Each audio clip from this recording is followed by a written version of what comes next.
everybody, how you doing? I'm dumping in here. Do you want to do it? No, we'll not fight this week. Anyway, you're very welcome to the channel, Paddy and Pals, and we have a lovely guest for you tonight.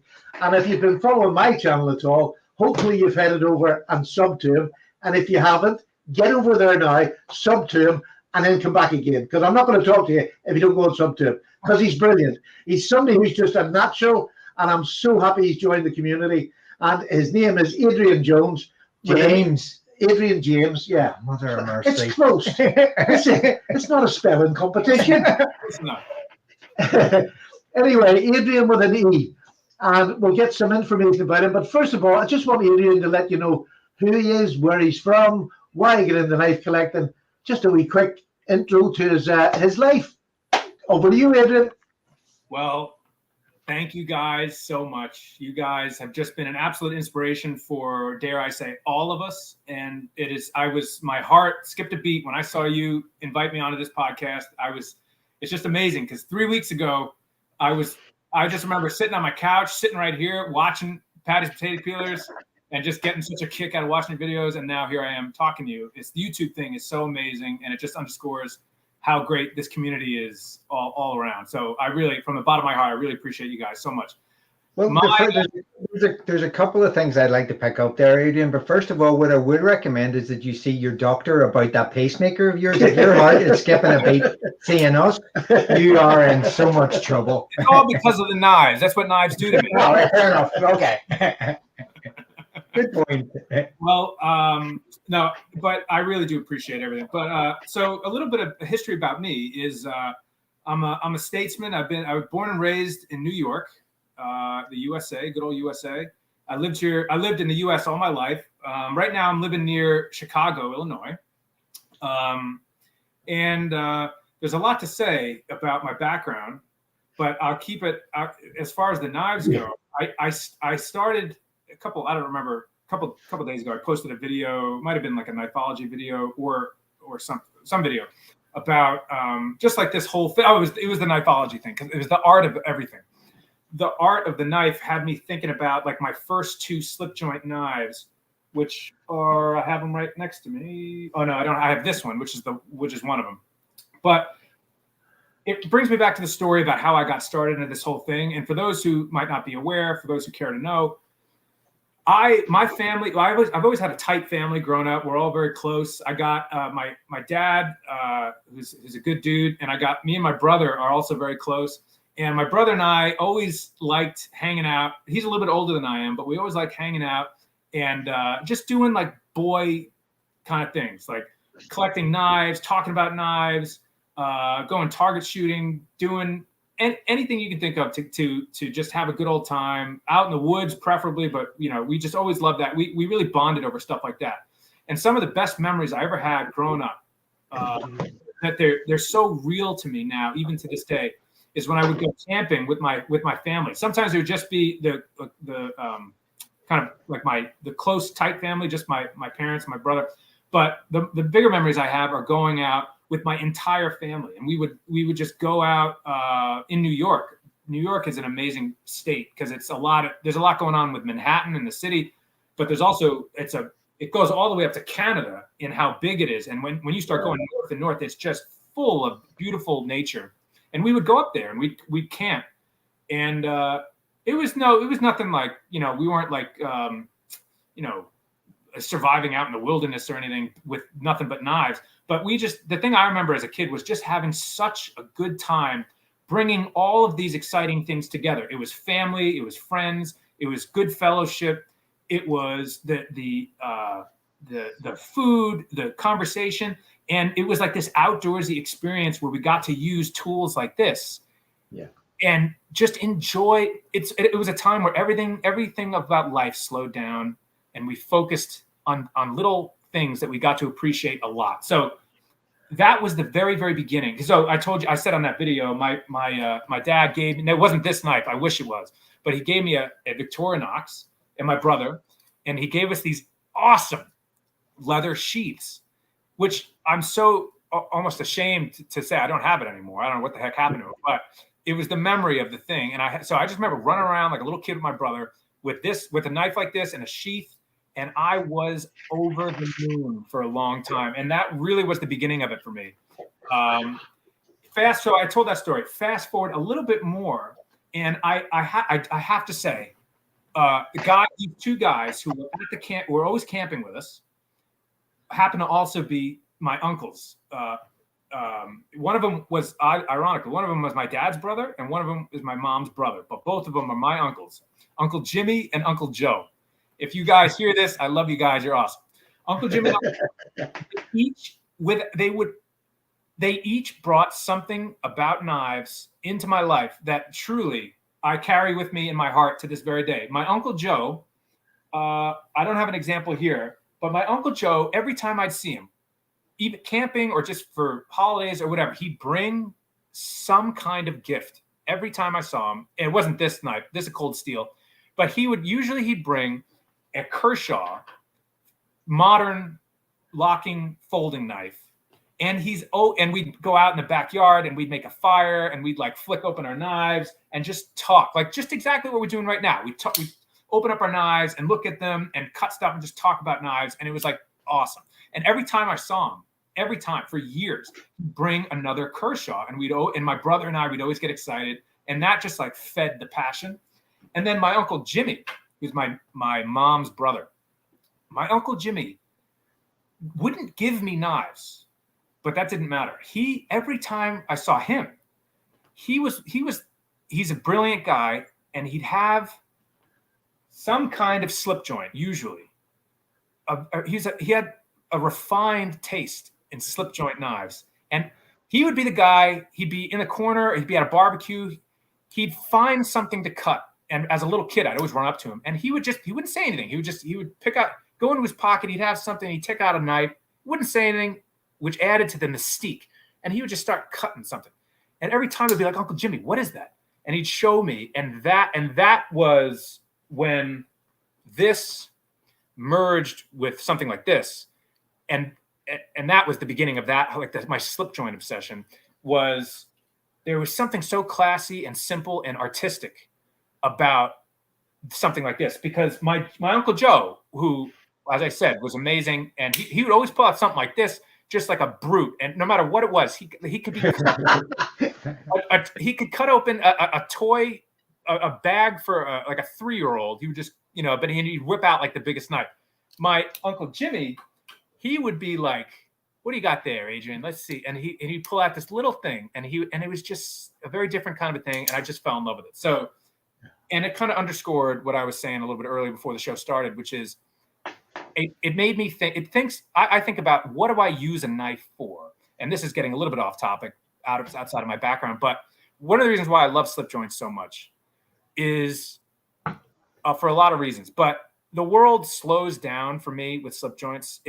Life can be busy, work can be busy in a good way. It's all good. But slip joints, like, things just calm down. You put a knife on a table, or you go out near a fire and you open up your slip joint. You could use anything in the world.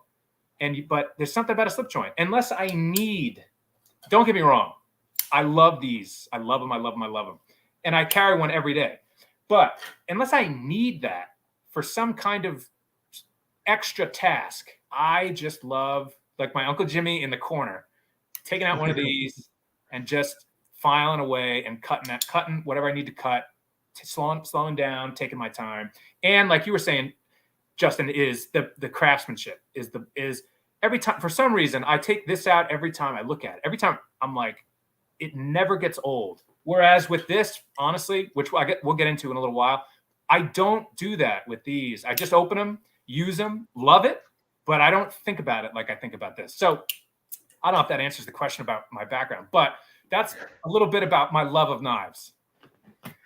Do you know, I knew you'd be good, because I just love a guest to come on and can just talk. And I have a habit of I just ramble. Oh, yes. And I'm known for just my rambles. But you seem to meet somebody else who can just ramble and talk.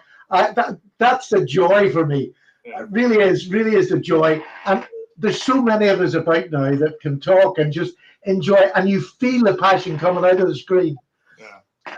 It doesn't matter what knife you have. If it's a $2 knife from a thrift store, but when you're talking about it and you feel passion, That's the whole of this hobby for me. Full stop. Full stop. It doesn't matter what you've got. You can be a YouTuber as long as you're enjoying what you're doing. 100%. So That's exactly enjoy right. listening to you. Thanks, man. I agree completely. It's all about enjoying what we're doing because that's why we're doing this. Yeah. And not to start any wars, but the difference between slip joints and sort of the more modern knives, which I carry as well, is that it's not a competitive part of the hobby. Slip joint people are less competitive. They're more about the enjoyment of it, the history of it. You can talk about it. I mean, I can't talk a whole lot about every Spyderco, about where it's from, when it was made. I couldn't tell you when one of them was made. I don't think you can even actually tell on the knife itself unless you bought it. Yeah. But that's my joy, and I can feel you bringing your passion into our community. So we're grateful. And to come on this early is just smashing. Yeah. So anybody in the audience got any questions, please fire them up there. Do you know how to get the, can you see the audience there? I see them coming up, but then they... well, they go away really quickly. It's just if you see one and you want to answer it, just feel free to do that. What I'll do, Adrian, is I'll put up the interesting ones and ignore the troublemakers in the background. You know, so you know, like this guy here, he's always causing trouble, so he is. And every now and again, you get a sarky comment from someone like Byron. Byron always comes across as such a gentleman, and then he comes off with a crack like that. These guys need all the help. They're professionals, Byron, if you don't mind. No, it's it is just a joy to get new people in, because the more of us are in, the community will grow and it will spread. Because we're a small part of the knife community, but it's really grown this last year. And I just love it. Like I'm like you. I came from a bushcraft background. I'd done bushcraft. It was mostly lone bushcraft because I didn't know anybody else who wanted to go and sleep in a forest. Yeah, it wasn't a dumb thing. So to get in and have a community that can really interact with is all the thing. And then I met people like Justin as well, which, all joking aside, was fantastic to share a passion. And again, there's Slippy making it. So, Adrian, this point of the show, what we normally do is just say hello to everybody in the chat box, as Stephen calls it. So we've got 25 people, and we've got Forbidden Bed, we've got Randy's WSG, we've got Special Ed, Retro Stew, Byron and Jason Glover and Spiros. From Greece, and Michael Morgan and Mikey Newman, and all the Mikeys. We've got Fitz, and I think RJ's in here as well. We've got John, and RJ's in, and of course Slippy Steel City Knives is joining us as well. So huge. Most of these guys, a lot of these guys have got their own channels as well. So if you haven't subscribed to any to all of them, Adrian, get in there as well, and I'm sure they'll reciprocate as much as they possibly can. And we have an awful lot of this community. I like it. We have an awful lot that don't have YouTube channels, or maybe not too much into Instagram, but they'll come on and comment in your videos, and they are so special because they just come in and just join in. And I love the fact that we've got. Also, some of them are more special than others. Critters in again. More special than others because Mikey, of course, is always right. And we can always say that. But I mean, just apropos of what did he say something nice about you?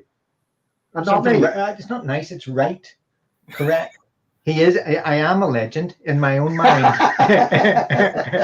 But what I was going to say, actually, Adrian, having binge watched your videos just this week, just to prep, as I was saying to you, I realized within about 3 or 4 videos why Stephen liked you and why you two were going to get on well together. In fact, us 3 and everybody else were going to get on well together. After about 3 videos, something started to resonate that was very familiar.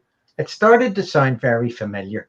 And then I realized, my God, you two go off on tangents. You ramble as if you're out in the woods in your own heads. Good grief. And it's hilarious. It was only after I'd watched 3 and I suddenly started looking at how long are these videos. I hadn't even noticed because the time just went. It was like these wee stories, these tales that were being told engagingly by the fireside. It's the most bizarre feeling. It But really is. it's caveman. Oh, totally. It's Totally. caveman, sit around the fire and tell history stories, and that's it.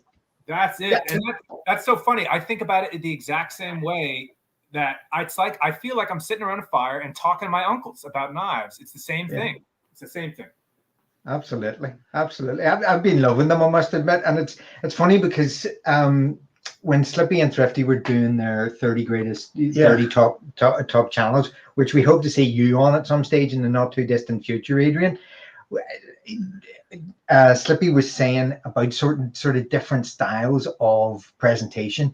Gadget Gus and Thrifty, he sort of put them together in the same category in terms of they're a very clean, methodical approach to the review of the knives, the production values in terms of the it's like they've lived together all their lives. Well, well, 50 and Slippy, I don't want to cast aspersions on us. He seems like a decent bloke. But it's just different styles, whereas you and Adrian definitely are on the Ramble Brigade, or with the Ramble Brigade. If you want a nice rambling story, that's where you come. Because you never know where you're going to go with it. That's the thing. It's bizarre. I appreciate that too. And I was talking about this to my wife actually about over the last week or two as my channel's been up. It's like, what am I trying to do? And I said that very thing is my mission is just to enjoy this whole thing because this is what we're doing. We're all just here having fun. And the thing is, I just want to be myself. And because the thing is, if I'm not myself, that comes across.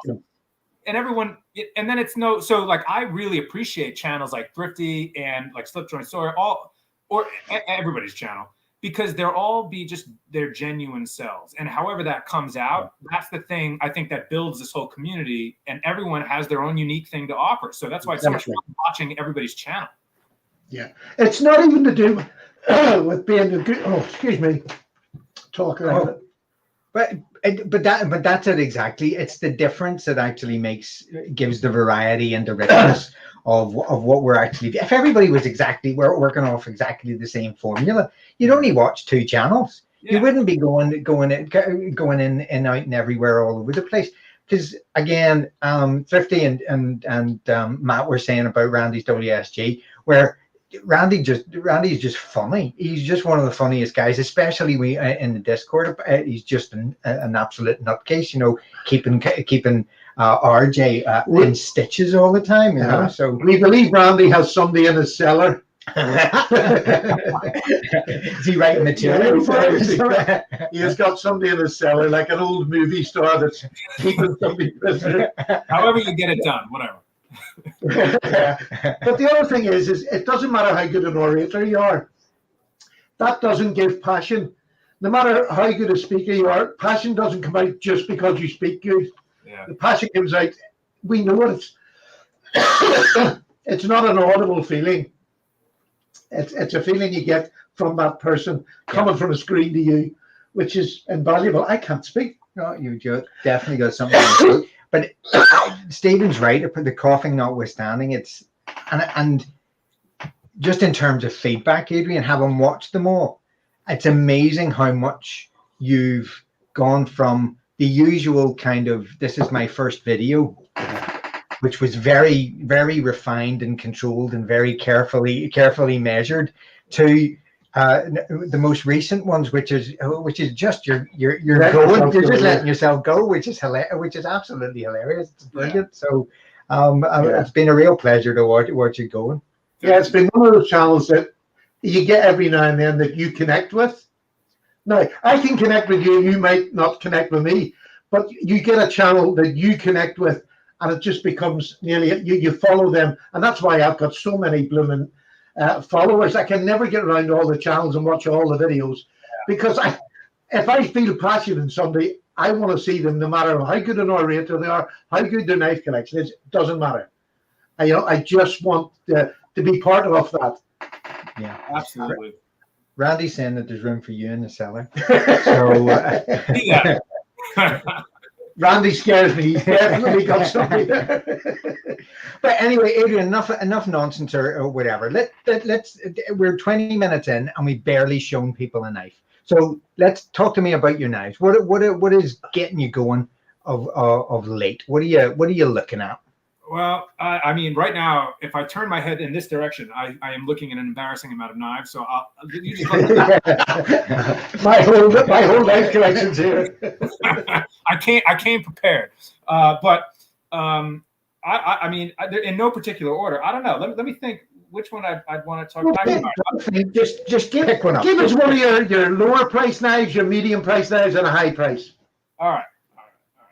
I'll say this. This one doesn't get any love, and yet I use this thing all the time. And this is a Mazarin. Are you guys familiar with Mazarin? Yeah. It's Italian wheat sawbuster. Yeah. Yeah, but I think they call this the plow. This was Mike Latham at Collector Knives. Yeah. I don't know.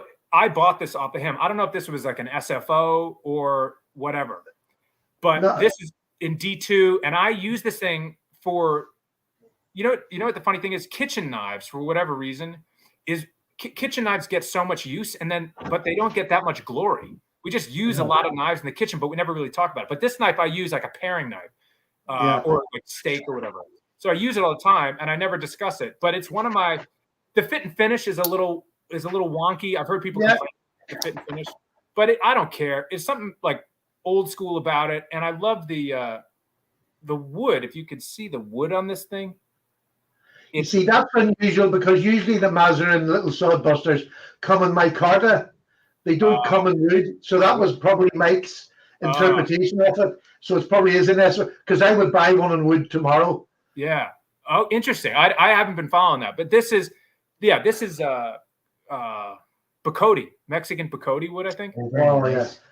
And I just love it. I really just love it. It's a decent size. And the cool thing I like about this knife is if you see the handle is rounded all the way. And so it just makes, and also this curve at the end, every time I pick up this knife, I'm like, oh, it's perfect for food. It's perfect in the kitchen. Honestly, you could carve with this thing. You could do anything with this, but I just love it. So it doesn't get a lot of love, or it doesn't get a lot of attention in terms of me talking about it, but I love it.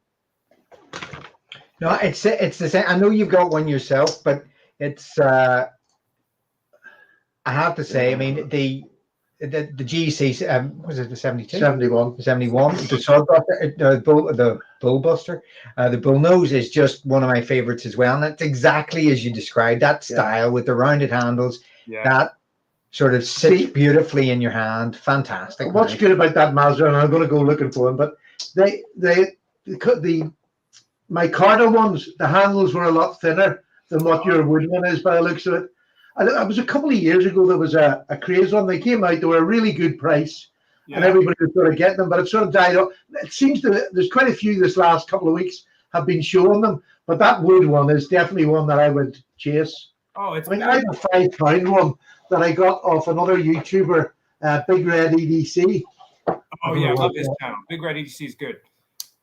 Big Red EDC sent me, and it came from one of those magazines. Oh, I can't find it at the minute, somewhere there. But anyway, it's exactly that same sort of shape with a fat handle, like a sawbuster. It cost $10 in the magazine he bought it from, and it was his giveaway knife at the time, and he gave it to his new son. This has gone years back because we started roughly the same time, and he gave me that knife. It was only after he'd given them out, and there was a time everybody was testing the HRC on the knives, and he sent this cheapy knife off to be HRC tested for a laugh, and it came back. It was $10.95 for $10. Wow! And I still got it today. It's just a cracking knife for no money. Again, just didn't you buy like all of them? He just sold them out every time they come up. They got sold out. He was buying them. His friends were buying them. Wait, I thought I was a nut, but I didn't know guys actually send out their knives to test out the Rockwell hardness. There was a time there was a few of them. It was more with the modern knives that they were putting out these new steels, but they were Rockwell them really low. They weren't having the edge retention. Yeah, the heat so was on. One of the boys in particular, LT, LTK, I don't know whether you know him. LT Wright. No, LTK, he's a YouTuber. Oh, LTK. I don't know. I'm not sure. Love Them Knives, he's called. Love Them Knives. Oh yeah, I do know. I do know. Yeah. Yeah, well, a friend of his offered to Rockwell test some of the knives for him. So people would send them to LTK and he would get them Rockwell. And then a couple of people started doing it. And they actually called out a lot of the big companies because the Rockwell was so bad. Really? The blade steel wasn't being used to its full. My throat's gone. I have a cold coming on. Easy. Yeah, it's lubricate, keep hydrating. So I mean, they called out a lot of companies because the Rockwells were just so bad. Sorry, you're gonna have to take over. No. Yeah, and I mean, it is.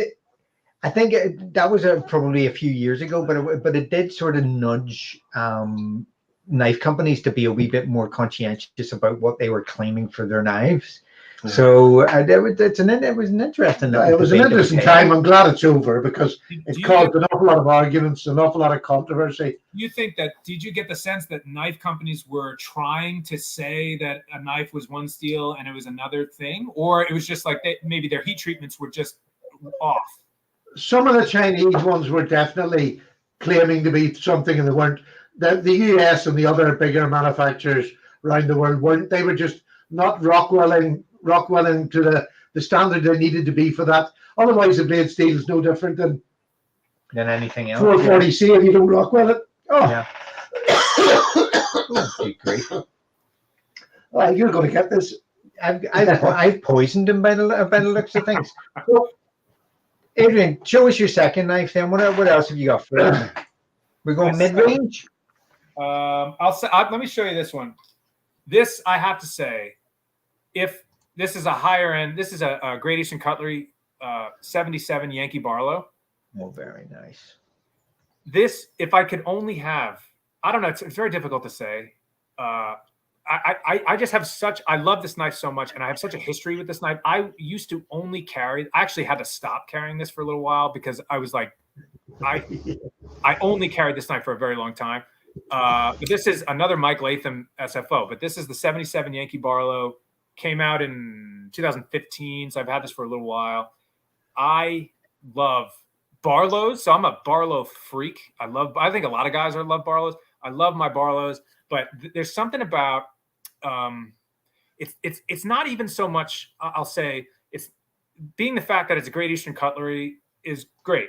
Being the fact that it's got good 1095 steel, it's all good. The bone is beautiful. The thing that I love most about this, I gotta go get another knife. I'll show you. But what I love most about this is the size of this knife. I'll show you this guy. Talking about GECs and Barlows. So this is Tom's Choice 15. It's 15. 3.5 inches.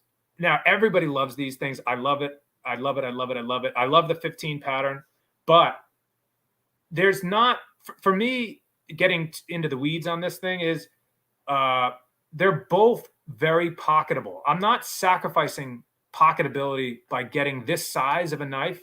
It's just a little bit bigger. But what it does is, make sure I don't cut my hand off here. What it does is it fits in my hand so well. You see how like it covers the span of this bone to this bone, it just gets in there. Now, I think about this kind of stuff way too much because I'm a weird guy. I understand. We've got a support group for that. Sadly, if I could only carry one knife, it would be an 86. Oh, I love the 86. This is in 440C. What a knife. Same thing. Oh, so no, they're comparing GCs now. Go ahead, David. Go. The 86 is a little bit bigger than that, and what a phenomenal nut. I mean, I gotta say, we are splitting hairs because this is a wonderful size. This is a wonderful size. That 86, the 86, I feel like you could really get something done with. You could really hang on to that thing, and it's strong.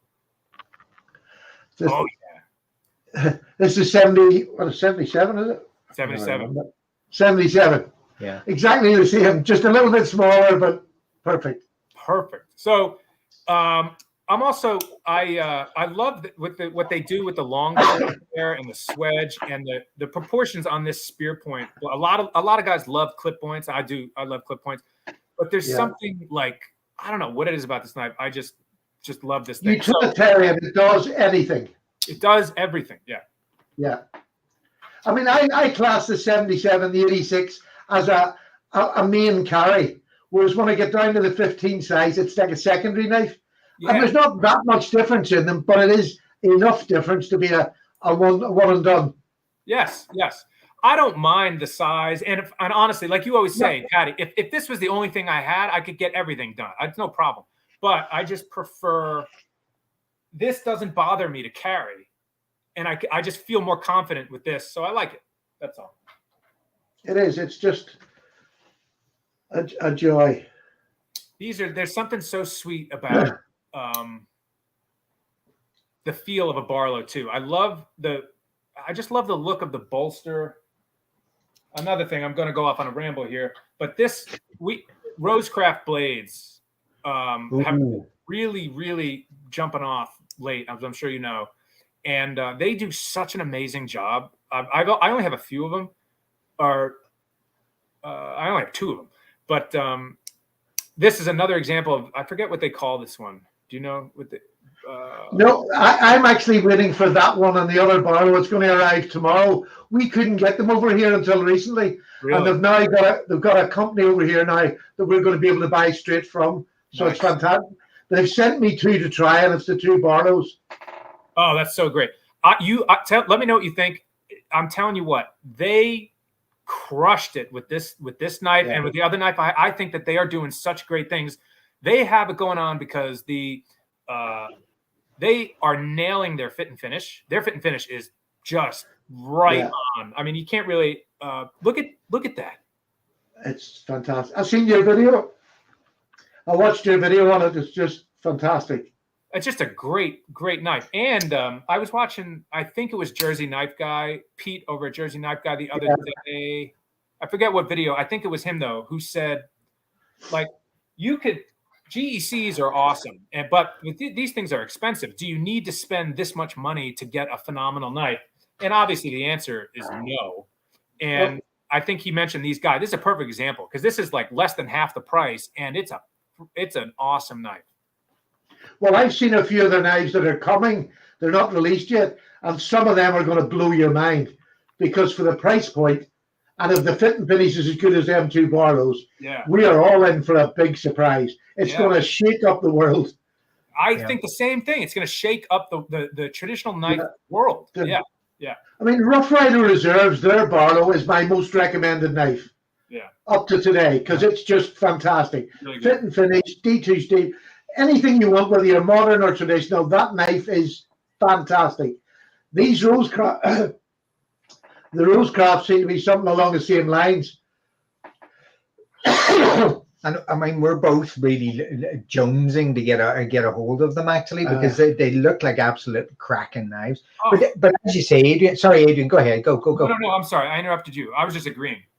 Yeah, but I think that the consequence of this is if we can get more product there, more choice, more variety, then that maybe opens up the market a little bit more and encourages other people to start releasing similar content or similar products in the same range of prices at the same quality. So that in itself is something really, really to be looking for. I mean, as we've said before, it's an exciting time to be a knife collector. It really is. 100%. See, the thing is, I mean, GEC are expensive to get because they're not doing a high production number. They're a family-run business. They're always going to be that. No matter how much you complain, they're always going to be that. Bill does not want to get a big company going. Now, his son might do when he takes over, but Bill's happy doing what he's doing, and he's putting out an excellent product. And I'm caught up in the whole GEC, where Bill came from before he started GEC with Queen and the other companies. The man is just a knife god to me, and I don't mean that a flaky way. He is just a really he's customer driven. His knives have to be good before they leave the shop. So I'm involved in them. They're my favorite knives to collect. I've cut back on them, to be honest, to what I used to have, because the collection, I mean, the world has opened up for really high-end slip joints. I mean, you've Jack Wolf now, which are more of a modern type slip joint. You've got Rough Rider Reserves and Rosecraft, which are just bringing out amazing quality knives. And I have to have one. It's not even a case I just have to have them because they look so good. They look so good. The quality, as you see it on the screen, the quality is so good. They're too good to pass up, honestly. Yeah. And there's so much to say there. I'll say, getting back to Bill Howard real fast. Bill Howard, when did GEC was started in like 2006? 2006, yeah. Got to remember that guy. Pioneer. I look at him as a pioneer. I mean, the other companies were doing it. Like obviously he was with Queen before that, so it was not so new. So in that sense, he wasn't like a true pioneer, like recreating something. But he had the wherewithal, the ability, the creativity, and the passion to start and take a risk and to start this company called Great Eastern Cutlery.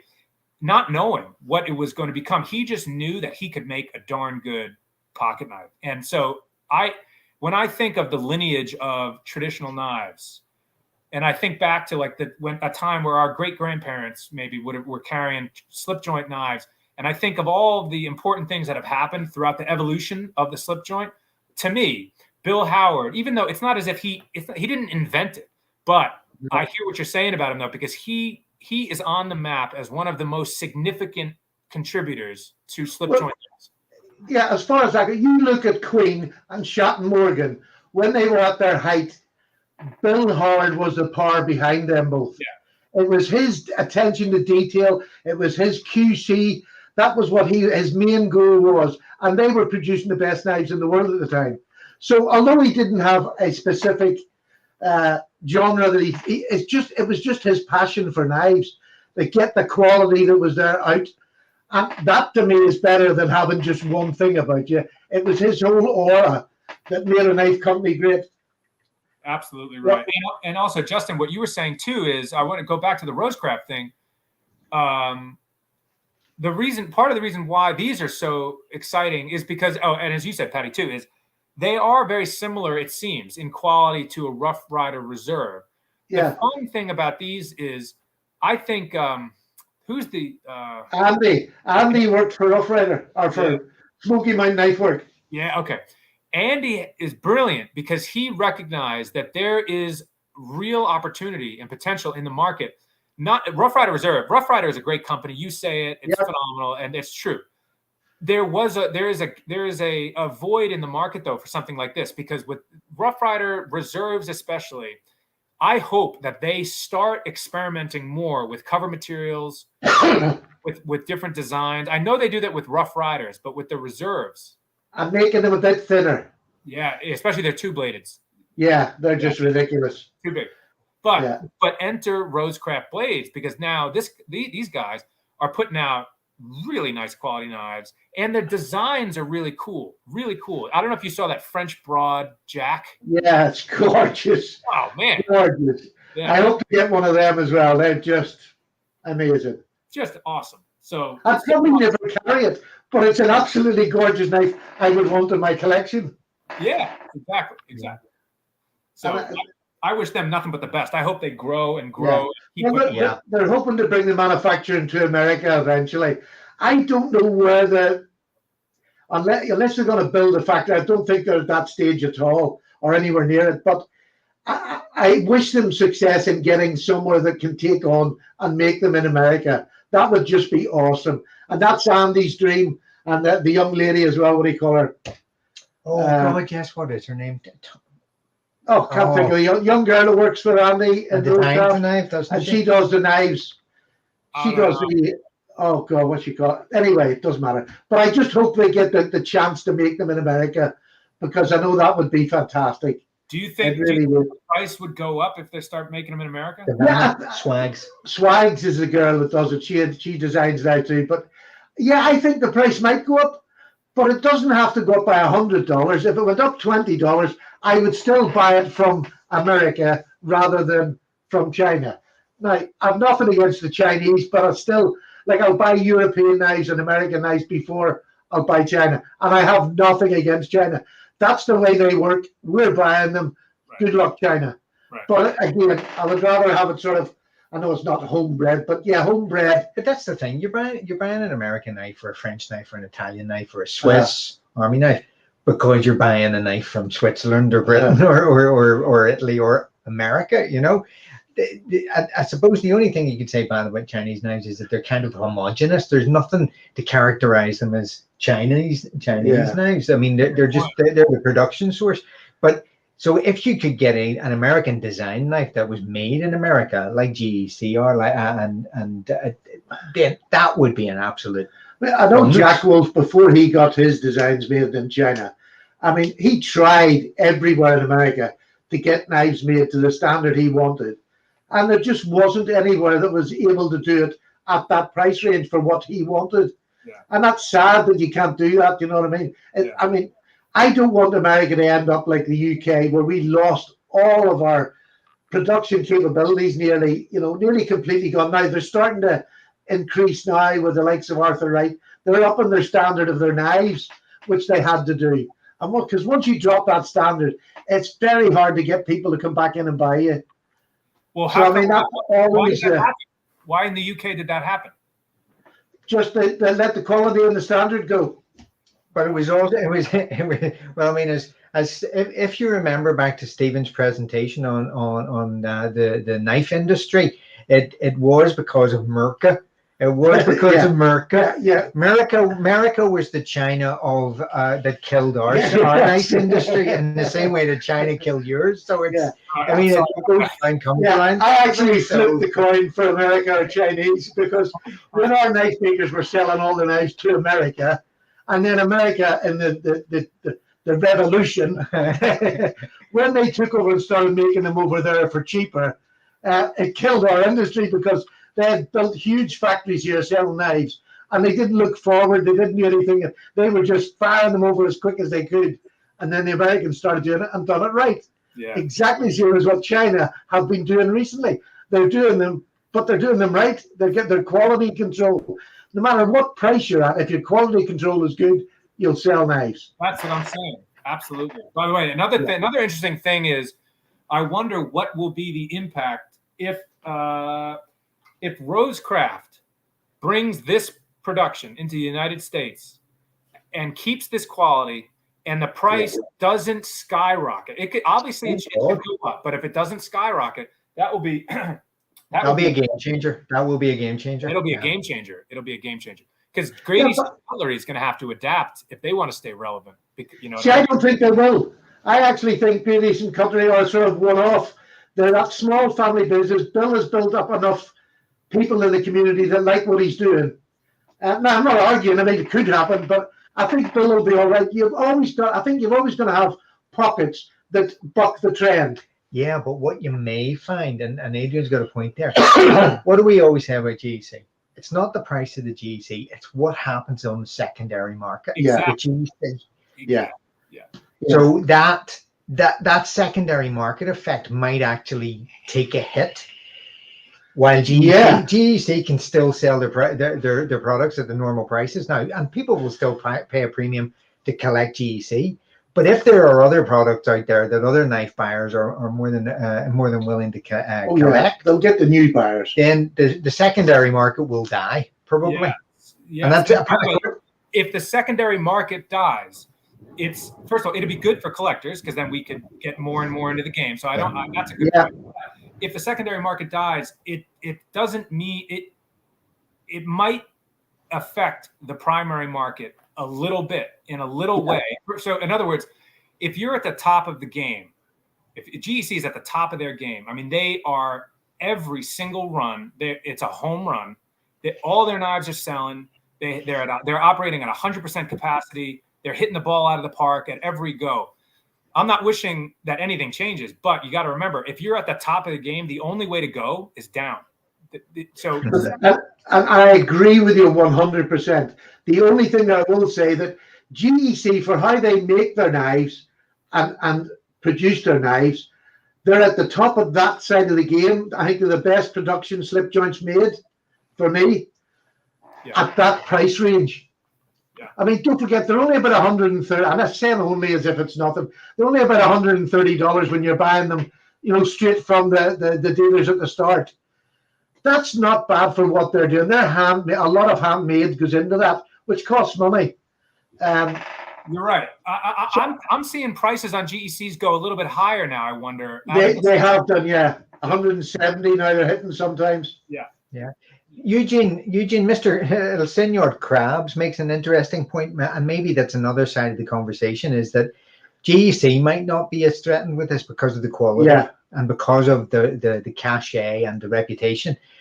Case, however, and Case, don't get me wrong, I don't badmouth Case, don't really collect them, but Case have a very divided reputation. Yeah. In terms of when they make a good knife, they make a very, very good knife. Their handle materials and everything's great. But their quality control is appalling. And I mean, while Eugene makes a good point, I think Matt also makes a good point in that there is an awful lot around of history with Case. But history and legacy has never saved a knife factory. Yeah. Oh, okay. See, I mean, I think they're always going to have the hardcore of Case collectors who are just growing up with Case. It doesn't matter if they're rubbing when they buy them; they're just buying a Case knife, using it, buy another one when it's done, and you've got that line of people. But I think it will affect them in just their everyday running, because more people are going to buy Rosecraft and Rough Rider Reserve if they're going to keep that quality up. But Randy's seen where I was going with it. Right. Randy, you're 100%. I think what will happen is, in the true spirit of competition, if Rosecraft can keep their quality high and start pushing Case, then Case will have to up their game in terms of QC. Yeah. And that's that again. Who benefits? Yeah, we do. My argument to that is, why don't they bloody do it now instead of it? Because they have the capacity to do it. Yeah. And it's like this Benchmade, you pay butterfly tax. I was talking about that the other day. Yeah. Why do we have to pay for fixing the knives before we get them? I'm 100% with you. Before you get them through your own door, you're paying money to get them fixed. That's just bonkers. Where does that logic come from? I have no idea. And people say, oh, but they've got this great returns policy. They've got this great, they'll repair. I don't want the knife to be repaired. I want to keep it. That's it. So with that, it tells me that Benchmade, I love Benchmade. I'm not trying to Benchmade, but it seems they're not listening to their customers there, because I was not asked about jacking up the price for a warranty. Yeah. You know what I mean? Like, they didn't ask me, and I don't think they asked you either. I don't think anybody wants that. But you know what gets me is Ganzo came out with years ago, about 6 years ago, when Ganzo were doing great. They were doing the locking system the same as Benchmade. Yeah. Right? Oh, they called it the G lock. Yeah. And the only difference between their lock and Benchmade was they had a thicker spring. And Benchmade have known this for years. Put a thicker spring in, it will break, because Ganzo's didn't break down. And if the Chinese can think of that, what's happening? Why are we still getting that same spring that we got 6 years ago? That's such a good point. I thought that same exact thing a couple years ago when Ganzo really exploded, or Gonzo or whatever. When I got one of their knives and I paid $15 for that to show up to my house, and I started. This isn't a Ganzo, but when I started doing this, and I closed my eyes, and I'm thinking, is this a Benchmade?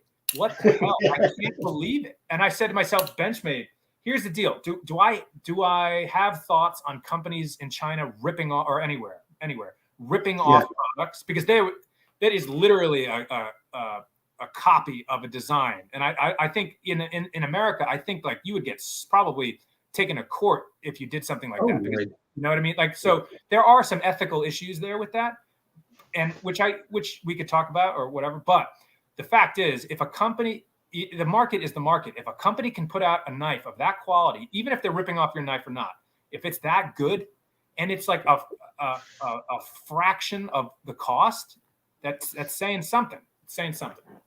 Absolutely. I mean, Tony's agreeing with you completely. The very fact. See, this is the thing. It's Tony's point earlier on was that Benchmade prioritize customer service instead of quality out the door. Why is it a choice? Why is it either or? Yeah. Why can't you have both? No, it's good. Because I remember when Ganzo first came out and I first started getting them, Tony will tell you, it took weeks to wear them in until they were as good as a Benchmade. Yes. But once you wore them in, they were brilliant. But years later, now when you buy a Ganzo with an axis lock, it's done for you. They have adapted and they've made it so out of the box, they are now good. I still have one that's 7-year-old and it still works every bit as good. Yeah. And it never had any problems at all. Yep. So, I mean, yeah. So I these new companies coming in, yeah, they're going to kick the sand in your face, but I think that will, as you said, it'll encourage people like Case. I still don't know why they don't do it now, but they're going to have to up their QC, or they're not going to be able to charge what they're charging for knives, because they're about £20, £30, £40 dearer than what Rosecraft are, and they're not as good. Full stop. Yeah. They're not, Rough Rider Reserve, they're not as good. You know it's a problem. You know it's a problem when sometimes you can pick up a Rough Rider, and sometimes the fit and finish is better than that. Better, yeah. Sometimes, yeah. And I think that's the problem with Case has, is that, you know, when you've got companies like Rough Rider and Marvels and Queen, Queen as they are now, are producing knives that are at their best, or at least as good as the average Case, then why would you pay the extra money? And what fascinates me, sorry, before we go on, just to let you guys aware, you may not have been aware of what's going on in the chat, and people are asking, Cheeto Bandito, who's in the chat, has claimed that he is a Case employee, so but he's been bad mouthing them left, right, and center. Cheeto, are you actually serious? Are you serious? Or have we actually got a Case employee in the house? Stan's Collector. Where was that channel? I've never seen it before. I just wanted to say hello to him. Stan, somebody. Where Stan's Collector's Universe. Yeah. Stan's Collector's Universe. I don't know your channel. I just spotted you. You're very welcome. I hope you've enjoyed the crack. And who's that one there? Is that another one too? There's Morgan and what's that one there? Brand New American. Brand New American. Yeah. So we're getting a couple of people in there new, and I just like we don't push our channel that much. It's a very relaxed channel, and we don't have this swarm of come and watches, and we're enjoying building up slowly, whereas most of the people in the chat we know every week are coming, and they are amazing people. So if you're not on these people channels, I really recommend you get on their channels, because they're the best of the community. I love the name Cheeto Bandito. It is one of the best handles out there, I have to say.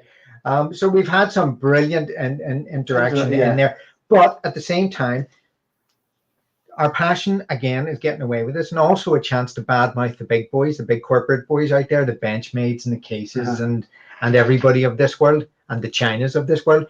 We've got to rein it all in, because you've got another knife to show us, Adrian. Where's your last knife? If it is your last knife, show us. All right, I'll do something here, which is going to be a wild card, but I wonder. I'm kind of curious what people think about these, because I don't really see them much online. And you're gonna be like, what the heck? This is a fixed blade. Can I show a fixed blade? Yeah, of course you can show anything as long as it cuts. As long as it cuts. This is a have you heard of the company Lucas Forge? No. Yeah, not many. I don't know what it is. So Lucas Forge is more of a custom. Oh, I love that blade. This thing is one of my favorites. So this is a 5-inch Kephart. Yeah, it's gorgeous. It is just incredible. So he's got a convex edge on it. Convex, yeah. These are curly maple scales. Very nice. And this is beautiful. Just can you angle the handle just at the camera a wee bit so we can get the grain on it? Because that's got a wee tiger stripe in it. That is gorgeous. Curly maple, just beautiful. Fantastic. Beautiful. Absolutely gorgeous. What's the steel on it, Adrian? Say again. What's the steel? I don't know. It's oh, you mean the price? No, the steel, the metal, the blade. It's like a he calls it like a forced patina option or whatever, but it's like acid washed maybe or something like that. Is it 1095 or 01? That sort of thing? 01. Oh, I got you. Gotcha. 01, I have to say, is my favorite knife to patina. I love how 01 takes a patina, because the thing about 01 is it is, in my experience, it's less open to rust, so it will rust less than 1095, but it will take the coloring. It has that carbon in it, and it'll take the coloring. So it's like the best of both worlds. Very nice. Yeah, I'm an old the custom maker we use over here in the UK. All his knives are made in 01 tool steel, and it's just we love him. He's Jesus wept. Man down, medic, Man down. Medic. Right, that's not a knife. That's a knife. What's that one? That's a native, an Ashley Harrison native. He's about to show you his Ashley Harrison Spey. They were from the same family, basically. Wow. They're brutal ebony handles, but Ashley uses 01 tool steel for almost all of his. He's a custom maker, but very well known over here in the UK. I'm getting more known in America now. He's actually selling to America now. Awesome. I mean, I've been pushing him for quite a few years now. The fit and the finish on those look amazing. They are. They're amazing. They are. They really are. I have loads of videos of Ashley Harrison's on my channel. Very nice. But like your maker, it's not very well known. Is that firework? Yeah, you know, so it's just. But that is one of the nicest blades and handles I've seen on a fixed blade for a long time. Slide Tech Tony, who's Slide Tech, he seems to know the maker. He's a bit of an expert where it comes to custom makers, and so it's Coulter Lucas is the guy. Coulter Lucas. So we'll keep our eye open for that maker. Definitely, I haven't seen him before, but he's kind of he might be like a one-man shop. I mean, I for this knife, part of the reason this knife is so special is I found out about him, and I love another part of me, as you were saying earlier, Paddy, is the whole bushcraft thing. I don't have the bushcraft skills necessarily, but I just love the whole thing about it. Just to go, any excuse to get out in the woods is fine, but and use a knife. But in the States, there's a whole, and I'm sure in the UK, there's this whole rage about bushcraft knives and all this. And with the whole culture behind it, I love like the learning about like Nesmith and George Sears and all these like old school or like Morris Cahansey who passed away, you know, kinds of guys like those pioneers who, because they just to me it's another way of sharing the knife passion, the knife hobby. Now granted, these are fixed blades, they're not folders, but there's so much to enjoy here too. So when I found out about this guy, he makes like very traditional custom knives. And I think part of the reason why he's a little bit tough to get a hold of is you got to put in an order like a year before you get it. Yeah. It's kind of annoying, but he does great work. I just want to say. Yeah. And that's the thing with Ashley Harrison as well. He works, him and his father own Arthur Wright and Sons. I keep getting that. Arthur Wright and Sons over here in the UK, which are just traditional knife makers. But he makes his own custom knives in his own time. He has his own wee shop. And he's a little messer. I don't know whether you've heard of that name before. The knife makers in the UK were little messers. So he's that in his own right, because he works for the big company, but makes on the side for himself. And he he experiments with all different new type knives to him. And we love him. There's quite a few of us in one thing I want to get into is I want to get more into UK knives, even like UK slip joints. And where would you recommend I go first? Yeah, we can definitely sort you out. But when you can actually buy the Arthur Wright knives now in America, and it's James Company. It's on that. Can somebody put it in the comments for us? Slippy. Neither of us remember. It's James something Slippy. Do you know the one I'm talking about? James and Company. James and Company in America, and he's doing Arthur Wright knives. Now there's the budget versions about 30. You can actually buy them cheaper in America than we can here. They're $38 for a working knife like this. I'll just show you. Let me just show you what. Now they have all the different. They have. This is just a clip point. I'm like you. I love clip points, but in preference, there's what they do. Yeah. Isn't that clip gorgeous? Gorgeous. It's just beautiful. Fit and finishing this one is brilliant, but sometimes they make these in quantity. That's why they're the cheap ones. Yeah. $38 you buy them in America. So they might not always have the perfect backspring. You might get a little bit of a gap, but there's C75, which is not the best carbon steel, but it does me for everything I need to do. And it's $38. Yeah. Yeah. So, but they're selling here, and now there's so many people I know in my YouTube circle that have bought them and absolutely love them. So, wow. Real, I've seen that knife. Is that called? They call that a Barlow, right? Yeah, that's a Barlow. That's a typical British Barlow. Just beautiful. That might be. It's a more bulbous end on it, so when it's in your hand, you get a much more grip, real good grip. Yeah. So yeah, I'd highly recommend trying them to get started with. But if you want to get more invested, hit me up and I'll help you. I'll sort it out for you. Definitely. And that's carbon steel on that thing? Carbon steel. It's they also do stainless steel, which is an SF100, which is not the best stainless steel. But the C75 is not the best carbon, but it sharpens easy and it does most of us a whole day. Do you know what I mean? Yeah, but definitely try them out and even ask the company, to make sure. I mean, like we would normally often do, is just check get them to send you a good one. Yeah, James, the James company, the fellow that runs it, is so nice. If you have any problems, the returns are easy. It's in America. You're not having to do the shipping, which I just love. Because I want more people to see what they've got. You know who showed me? You know who told me about James and Company was Baxter's Blades, Tired Tiger. Yeah. He put a short up recently. I think with a bunch of it might have been A Wright. It might have been a bunch of A Wright knives or whatever. And it said we saw this thing called James and Company, and so that'd be a perfect place to start. It is. Just get started. See what you. I mean, it is a different. The British Barlow is different in the handle shape than what the American Barlow would be. But I like them both. But I like the bulbous end. It really gives you a good solid grip. Oh, we're going to get in trouble now because Thrifty's in the house and you've mentioned your bulbous end. I mean, that is going to get us into so much trouble. Oh, no. Oh, no. I mean, you'll find a crowd that would be on my channel. You see the boys, if you're checking channels, check out their, the chat in their channels, and you'll get the different names of people who are also into slip joints, and it'll get you another person to go and look. Yeah, these agents are everywhere. But you can't get away from them. You can't get away from them.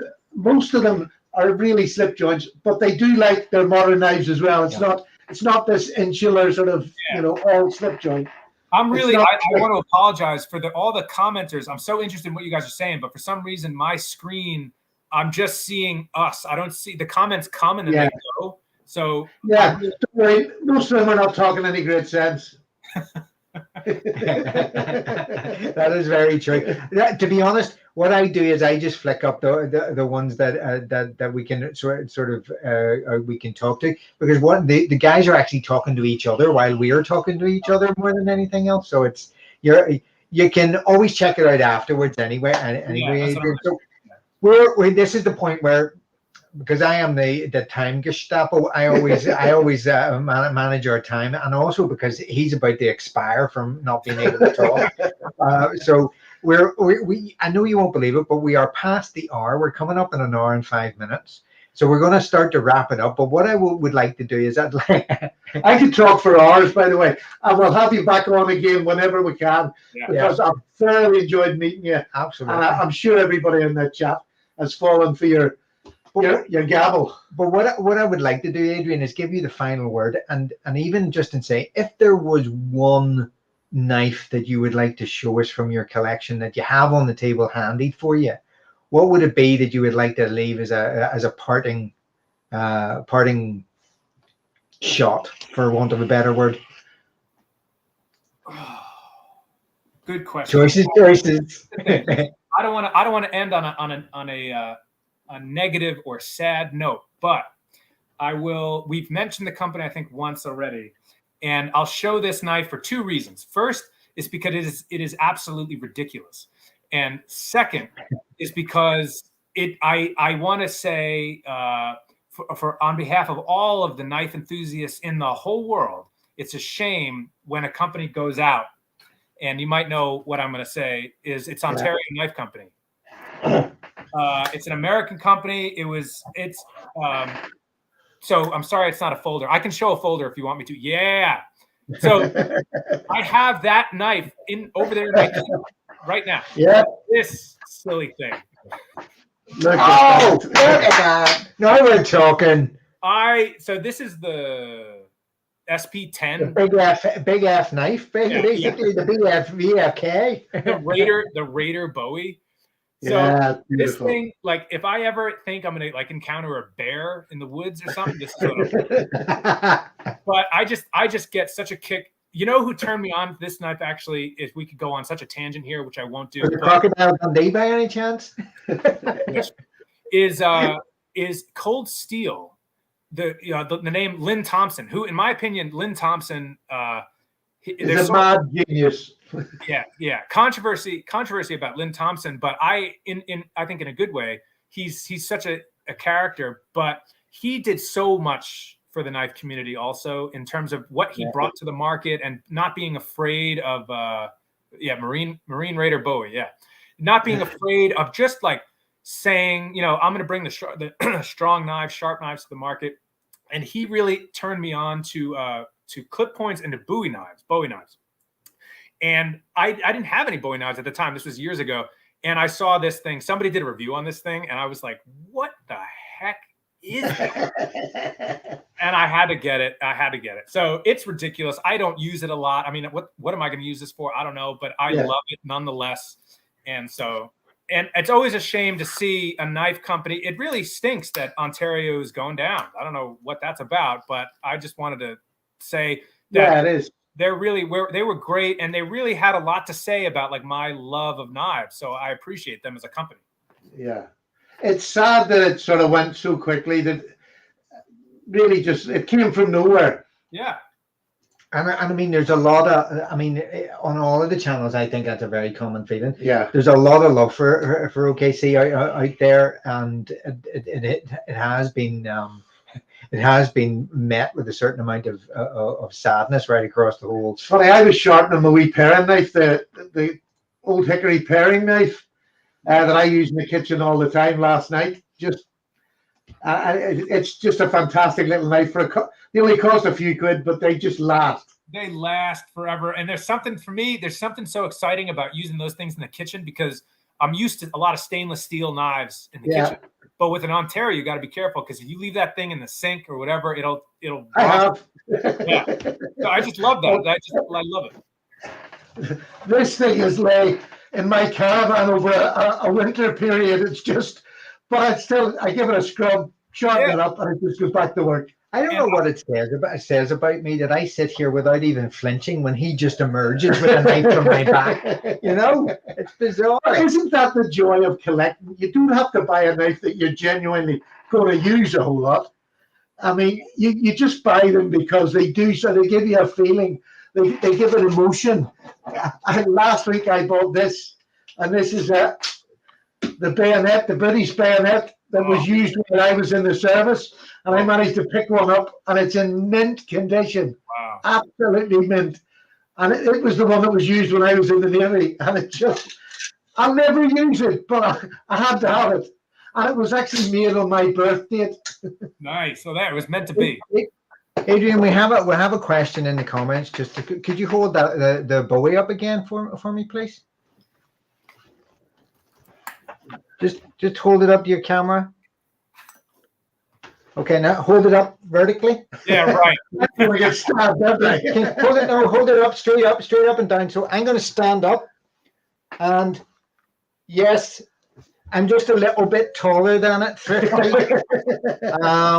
I'm just a little bit taller than that knife, but not much. Okay. I tell you what, this thing, when you have this thing in your hands, you just feel like you can take on the world. You just feel confident. I'm not sure. I mean, I agree with the sentiment, but I'm not sure what that says about our psychological state, guys. I'm really not sure. It's a balance between this and then something small. They're polar opposites, but they're funny. Yeah, absolutely. That's good. I'm sorry, it seems like we're cutting this short, but we've always made this thing that we want this to go on for an hour, maybe an hour and 15, because that's the attention span for most of our subs. Where'd they go? Don't worry about it. Oh, there you go. Okay. Yeah, so, and that's an all a joke. Don't get offended. Oh, no, they're so sensitive. Yes, they're very sensitive beings. But look, it's been an absolute thrill talking to you tonight, getting to know you. Please come back on again. Oh, Gus. It's been a joy. Gus has just joined us and we're leaving. Oh, sorry, Gus. Man. But it's a great watch back, Gus. We can tell you that. Absolutely. Watch it. It'll be uploaded very shortly. And please come back. I'll watch it again myself. Yeah. Adrian, absolute pleasure. Look, we wish you all the luck in the world with the channel. And you bozos out in the chat box, get yourself subscribed to his channel. Let's get him up to 200 for next time. So hey, while we're on the subject, hit that flaming like button before you leave. I'm sick of you leaving without hitting the like button. Come on. I'm watching. I know who has and who hasn't. Let me say, you guys, thank you so much for everything that you do, for your enthusiasm, for your passion, for bridging the gap over to so many people online and across the world, Yeah. who love this and who really connect with you guys and what you do. And it was an absolute honored to be on the show. And I love getting to know you guys and talking more. So I'm there, man. Anytime. I love chatting. I love talking knives, and it was just an absolute pleasure. There's another thing that I meant to say. Is he still in the channel? Slippy? Yep, I think so. Slippy, can you put up the, can he join the wee sanitarium? That it's not a medical thing. Slippy runs a Discord channel. A Discord channel called the Sanitarium, which is, it's all just knife people, and an awful lot of us are all slip joints. And I think you would enjoy the crack in there because you can talk at any time of the day. Awesome. Okay. But if he's still there, can he put the Discord up, Slippy? If that's all right. Could you put the oh, you need to be a moderator. All okay. right. Well, what we'll do, even if you can go to Adrian's channel at some point and just leave a comment with the Discord link on it, whatever. To be honest, I don't know how to add you as a moderator, Slippy, at this moment, but I'll do it for next time. And he's my intelligent one. He's the technical person. I'm fingers and thumbs. Well, Right. we get by, don't we? Thank you so much to everybody in the talk box. You were fantastic tonight. I really appreciate you being there. And once again, Adrian, it's been an absolute joy, mate. I look forward to watching your videos, and we'll see you shortly. Take care. If you hang on, we'll just turn them off. You stay there for a minute. Folks, all the best. See you next time. Bye-bye now. Bye now.